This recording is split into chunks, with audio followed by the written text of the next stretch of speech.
Je ráno 8 hodín. Naši boli chvíľu hore, no opäť si šli ľahnúť. Sú nezamestnaní. Sestra ešte stále spí. Všade je kľud. Ani tu nikto nie je. Aha!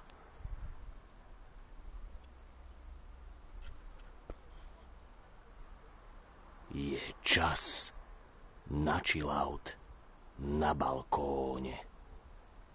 Lístky na stromoch sa vôbec nehýbu. Hlavne preto, že žiadne ešte nie sú. Vo vzduchu už cítiť jar a savo. Opäť niekto pod nami umýval dlášku. Zvieratka vyliezajú zo svojich úkrytov. Sem tam prejde vták alebo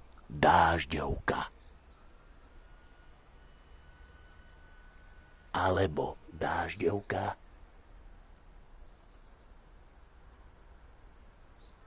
A potom vták.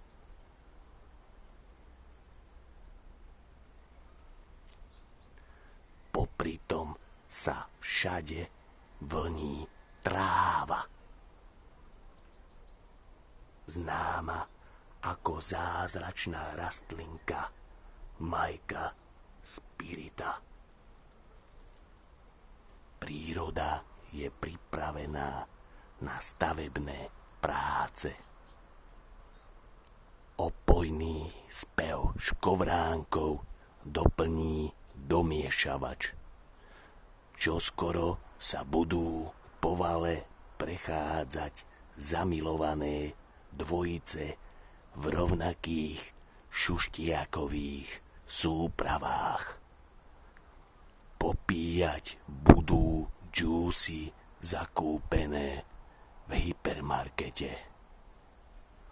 Opäť sa budú venčiť predražení psi.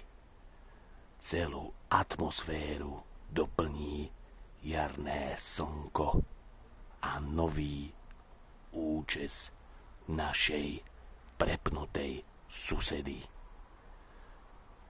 Je jar, je čas na chillout na balkóne. Yeah.